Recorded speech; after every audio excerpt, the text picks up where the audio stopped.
ng alas 5. Kasi ano pala, itong oras ay alas 12 lampas ay nagsisimula naman sila. Yung ibang viewers, solid supporters, ibang vlogger ay hindi yata naintindihan yung sinabi ko dun sa last kong vlog. Am I really that much to handle? Breaking these niggas down like a camel. You don't really know you. Pag-Benny at ano po yung pang-18 araw na nagtatrabaho dito sa project sa harap ng Liguen. At andito na nga po sila yung team ni Kuya Carpenter para sa, kasi ito yung schedule, yung araw na schedule ng pagbuhos sa slab. Medyo marami yung tao ngayon. Yan sa malawak-lawak yung bubuhusan ng simento. Kaya busy na po sila.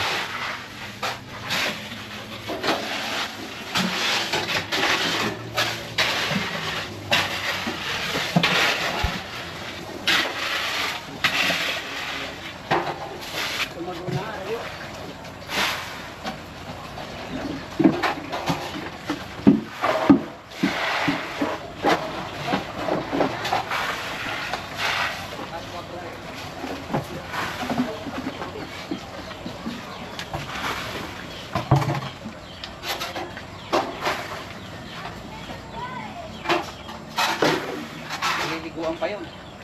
Paliliguan pa yun. Ito po ako. May mga ano yan. May mga atubigan.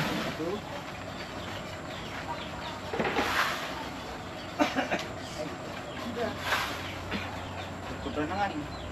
Sobra. Bibili kayo ko? Dikli daw yan. Sinabi ako bibili ka lang. Nagiging ko ganun. Trabaho ko magkaraw lang. Ako niya po. Bago na namin sa pa.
Gwen, at ito yung uulamin nila mamaya tanghali.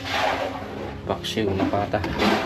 Ayan, napakulan na para dumating man yung oras ng pagkain ay masyado na itong malambot. Kaya maaga pa linuluto na yung mga ingredients. Saging na saba, siling haba, propagulong, tapos okra. Tapos mamaya ko kuha pa ng kangkong. Yung bungkukan ay nakasama na dito para kahit siya, madurog, ay yun yung magpapalapot dito sa sabaw nitong paksiw na pata.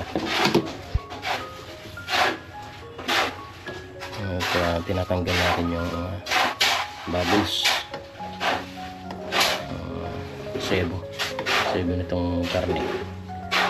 Ito yung malangsang natatanggal sa karne. Dapat inaalis ito para hindi lumasa yung lasa.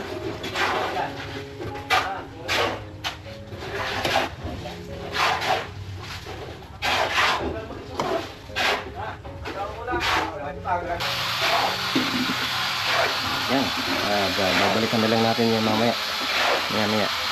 At bibili lang muna ng pansit para sa snacks nila.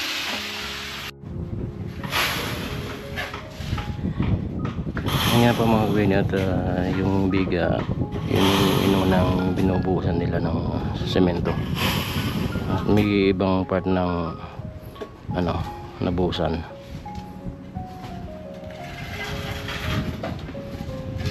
Sa gilid, yan ang laman. Tapos itong isang sa gitna.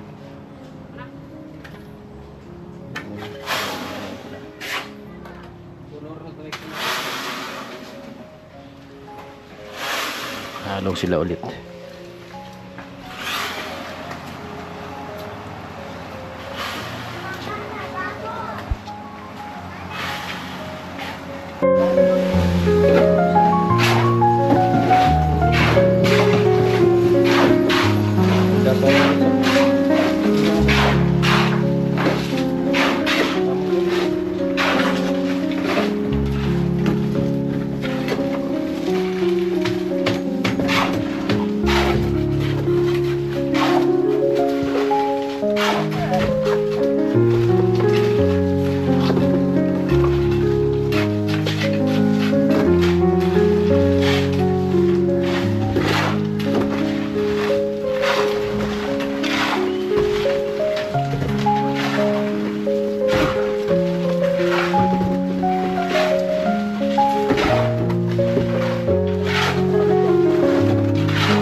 Ito yung continuation ng pagbubuhos ng slab dito sa first floor ng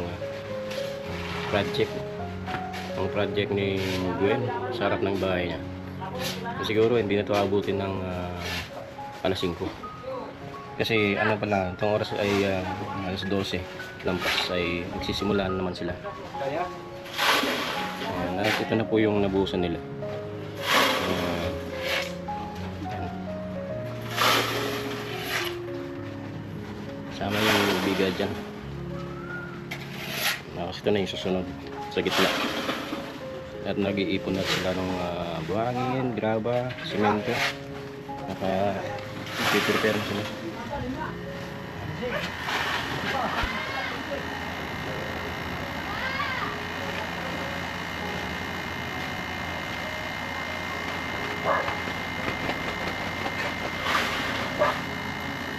Sabi nila ngayon na kahit hindi na kailangan yung mixer kasi mabibilis naman tong mga nagtatrabaho.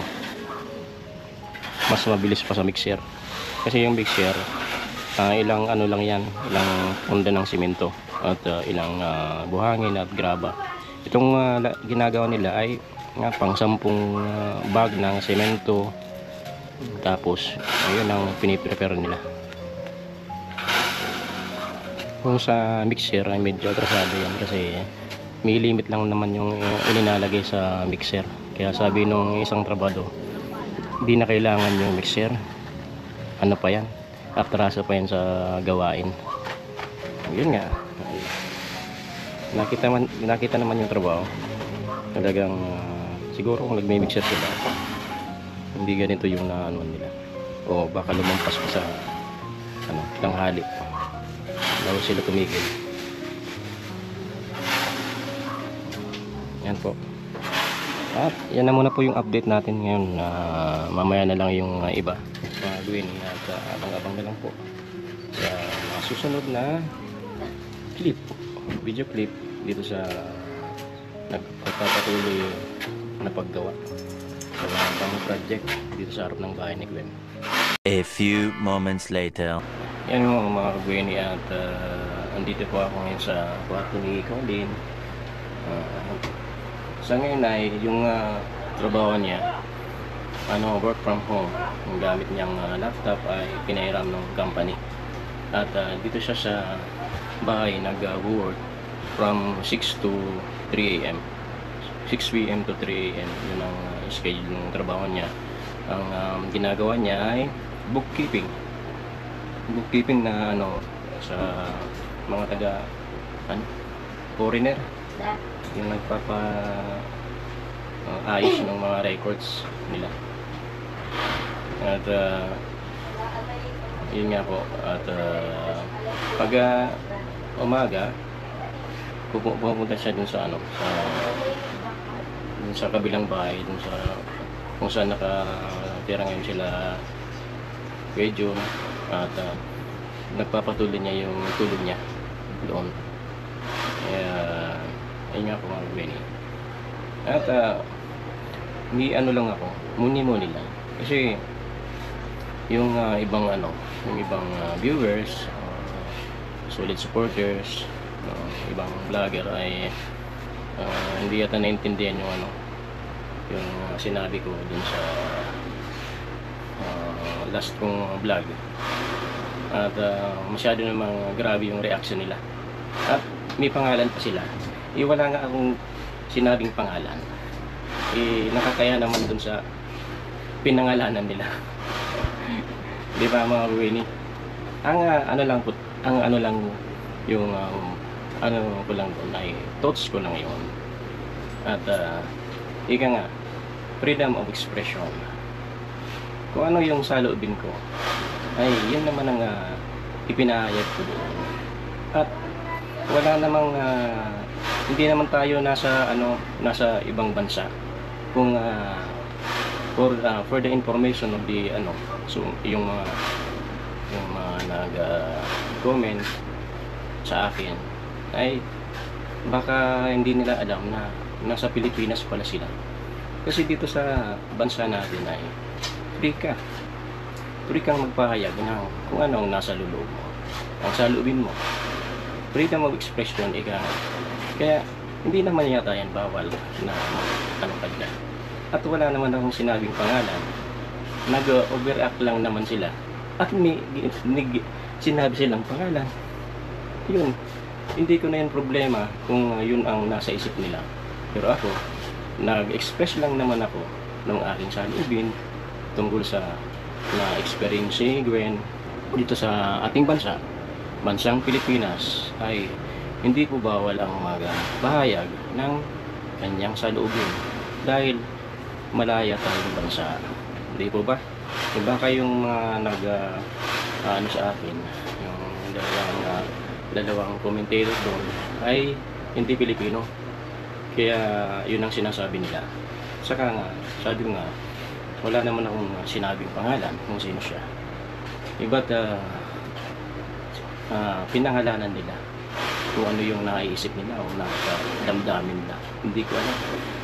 Hindi ko yung problema kasi nag-express lang ako ng aking saloobin tungkol sa nangyayari nga sa na-experience ni Gwen.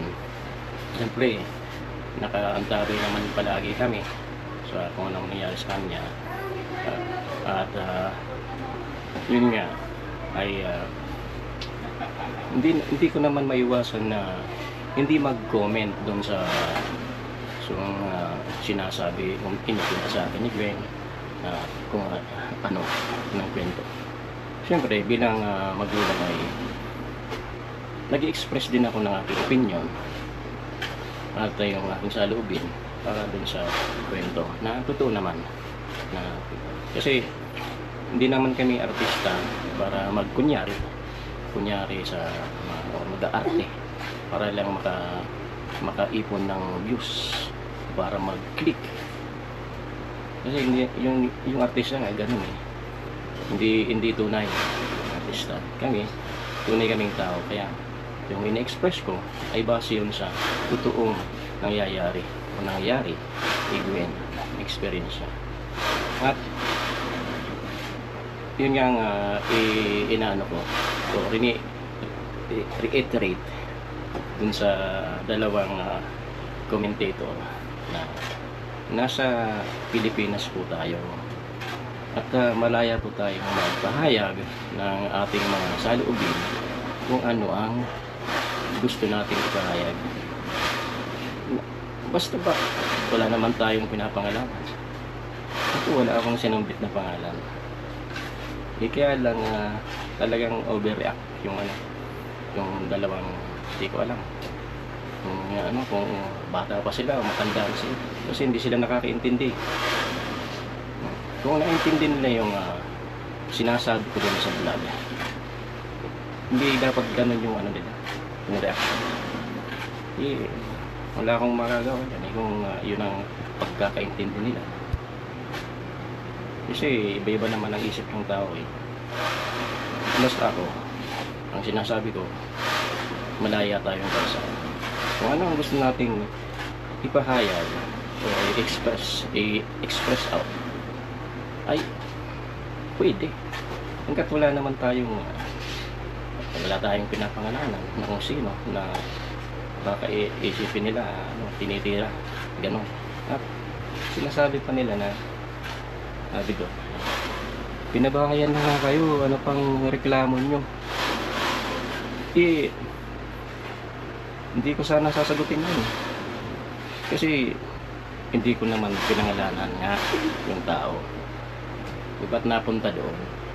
Kung sagutin ko yun na pinabahayan kami, matagal na kaming nagpasalamat at in-appreciate namin yung grasya na dumating sa amin at wala kami ipinakitang mali o pagkukunyari doon sa film na yun. Kahit tanungin po ninyo sila, maganda yung pakikisama namin at wala silang masasabi sa amin.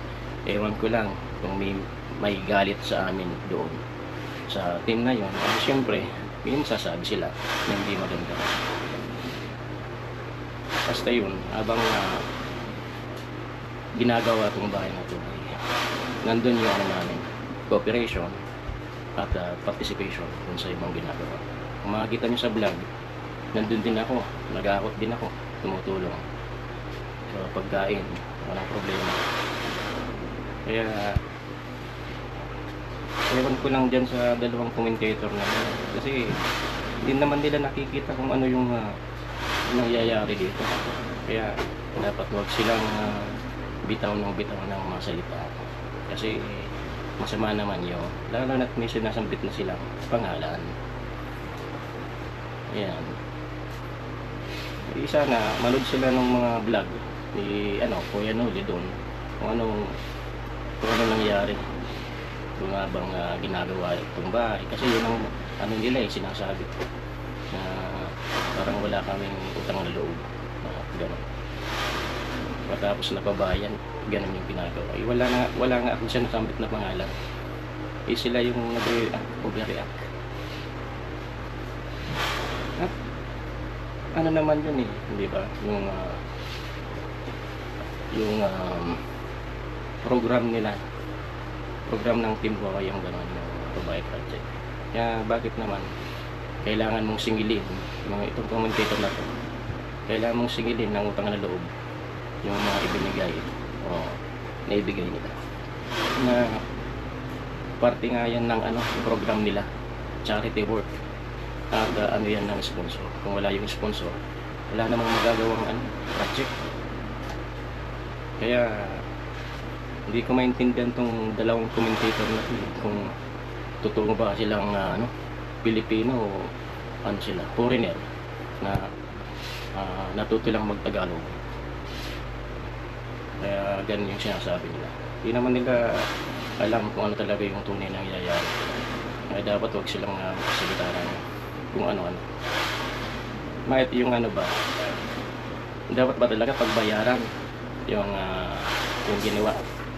May ginawa sa'yo, may binigay sa'yo na kusang loob na binigay, dapat mo bang pagbayaran hanggang habang nabubuhay ka? Yun ba ang punto doon? Para ka na rin nangutang or iniutang mo lang yung halimbawa bahay mo, kasi pagbabayaran mo yan habang buhay. Yun ang sinasabi nila kung nakakaintindi sila sa mga sinasabi na yun ang diretso yung target ng salita nila. Wala kaming utang na loob. Bakit kailangan ba namin pagbayaran habang nabubuhay kami? Parte yan ng programa. Pero inuulit ko, wala akong binanggit na pangalan doon sa loobin ko. Kaya pasensya na po doon sa mga nasambit nila.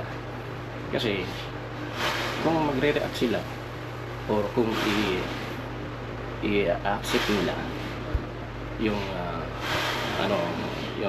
sinasabi ko sa loobin na sila nga, ay wala akong magagawa doon kung sila yung tinatamaan, kasi wala nga akong sinabing pangalan.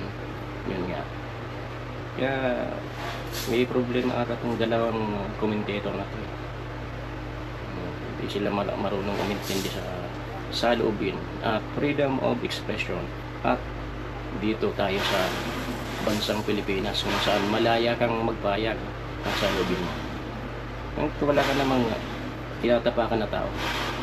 Ako, wala akong sinambit na pangalan. Kaya sino naman yung tatapakan ko? At saka, ba't naman ako ganun na yung sinasabi nila? Ganyan pala ako. Ganyan pala si Kuya Dada. Kabila ng ganon ay ganong naibigay ay ito pa yung ibabalik. Isalubin ko nga yun at wala akong binanggit na pangalan. Kaya ba't naman ako aako nung sinasabi nila? Ang gusto ba nila akuin ko yung kung ano yung sinasabi nila na pinangalanan nila, na hindi ko nga pinangalanan. Sila may pangalan na kagad. Hindi ko nga rin alam kung dami account to yung dalawang yun, gumagamit lang ng dami account para makapag-comment or makapag-bash. Basta yung lang namin, sabi ko nga doon, mabuti nga yung ginagawa ni Gwen at nagsusumikap siya kahit solo na lang siya, kahit walang sumusuporta sa kanya na vlogger, sikat na vlogger. Kaya ganun yung views niya. Hindi naman siya naghahanap eh. At hindi siya nagre-reklamo kung bakit ganun yung views niya. Eh, but parang isinasampal pa nung commentator na yun. Isinisisi kay Gwen kung bakit ganun yung views niya. Bakit naman? Eh, wala naman yun sa sa loading ko doon.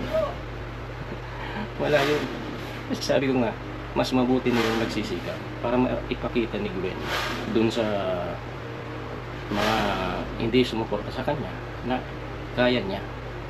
Mabuti na lang na may mababait na sponsor na hindi bumibitaw sa kanya. At nasambit pa nga yun ng isang commentator. I-sponsor ka na nga kayo. Ano pang rireklamo nyo? At nagre-reklamo ba kami?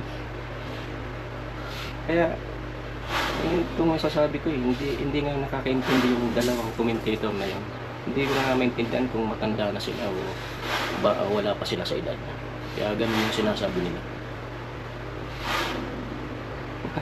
Shout out na lang